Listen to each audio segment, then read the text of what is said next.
আৰু আমি 151টা সিটত ইতিমধ্যে লিড হৈ আছো গোটেই অল অভাৰ ইণ্ডিয়া গতিকে 400 এবাৰ আমি 400তকৈ অধিক আসন আমি লাভ কৰিম ভাৰতীয় জনতা পাৰ্টি আৰু তৃতীয়বাৰৰ বাবে নৰেন্দ্ৰ মোদী ডাঙৰীয়া ভাৰতবৰ্ষৰ প্ৰধানমন্ত্ৰী হ'ব আপোনাৰ সমষ্টিত কি হ'ব কাউণ্টিং চলি আছে অলপ পিছত গম পাব ফাৰ্ষ্ট ৰাউণ্ডত আপোনাৰ প্ৰতিদ্বন্দ্বিতা কাৰ সৈতে হৈছে বুলি ভাবিছে কংগ্ৰেছে পাব ভোট কংগ্ৰেছৰ লগতে প্ৰতিদ্বন্দ্বিতাত যি ধৰণে প্ৰতিদ্বন্দ্বিতা হ'ব লাগে মই ভাবোঁ যে সেই ধৰণে হোৱা নাই কিন্তু এতিয়া বেলট বক্সত কাউণ্টিং চলি আছে ফাৰ্ষ্টনৰ হয়তো ৰিজাল্ট অলপ পিছতে ডিক্লেয়াৰ হ'ব গম পাব আৰু পোষ্টেল বেলটত আমি আগবাঢ়ি আছোঁ আৰু আপোনাৰ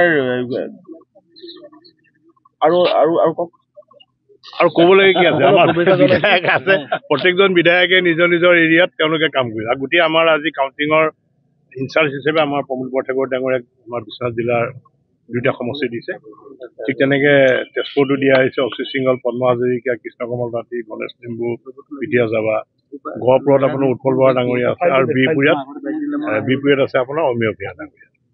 গতিকে আমাৰ গোটেই বিধায়কসকল দলৰ কাৰ্যকৰ্তাসকলে আপুনি কিমান ভোটত আপুনি জয়যুক্ত হ'ব মই এতিয়া নকওঁ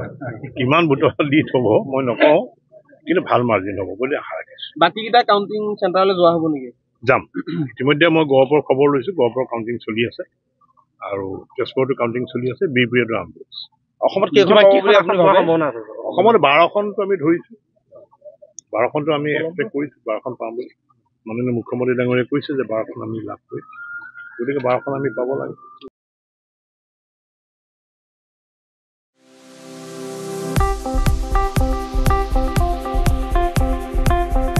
আপোনাৰ ঘৰখন আৰু অফিচ চালে চকুৰুৱাকৈ সজাওক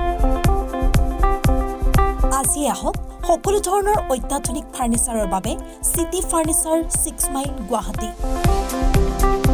আমাৰ ঠিকনা 6 মাইল পাঞ্জাবাৰী ৰোড পুৰবিদাৰীৰ সন্মুখত গুৱাহাটী আমাৰ যোগাযোগ নম্বৰ 9435013969